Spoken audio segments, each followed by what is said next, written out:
नमस्कार, मी PSI पल्लवी जाधव, प्रभारी अधिकारी अनैतिक मानवी वाहतूक प्रतिबंधक कक्ष बीड.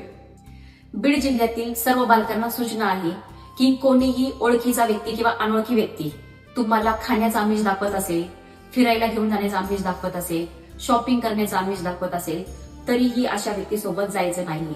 कोणी तुम्हाला आमिष दाखवते तर समजून घ्यायचंय की या व्यक्तीचा त्या पाठीमागे काहीतरी वाईट उद्देश आहे.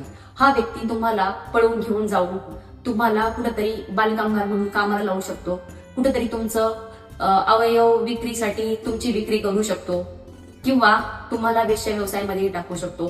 तुमचं लैंगिक शोषण होऊ शकतं. त्यामुळे कोणत्याही ओळखीच्या किंवा अनोळखी व्यक्तीच्या आमिषाला बळी पडायचं नाहीये. आणि ज्या काही शाळकरी मुली आहेत किंवा कॉलेजच्या मुली आहे 18 वर्षाखालील, तर त्यांनी कोणत्याही व्यक्तीच्या खोट्या प्रेमाच्या आमिषाला बळी पडायचं नाही. हा व्यक्ती तुम्हाला पळून घेऊन जाऊन तुमच्यावर अत्याचार करू शकतो किंवा तुम्हाला वेश्या व्यवसायात टाकू शकतो किंवा तुम्हाला तुमची विक्रीही करू शकतो. तरी बीड जिल्ह्यातील सर्व नागरिकांना व बालकांना सूचना आहे की त्यांना कुठे बालकामगार दिसून आला किंवा एखाद्या बालकाचं अपहरण होताना दिसून आलं किंवा कुठं एखाद्या मुलीचा बालविवाह होत असेल, त्यासाठी तुम्ही अनैतिक मानवी वाहतूक प्रतिबंधक कक्ष किंवा पोलीस नियंत्रण कक्षाला कॉल करू शकता.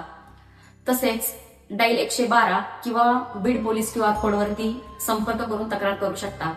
तसेच बालकांसाठी चाइल्ड हेल्पलाईन नंबर 1098 यावरती कॉल करून तुम्ही तक्रार करू शकता. थँक्यू. जय हिंद.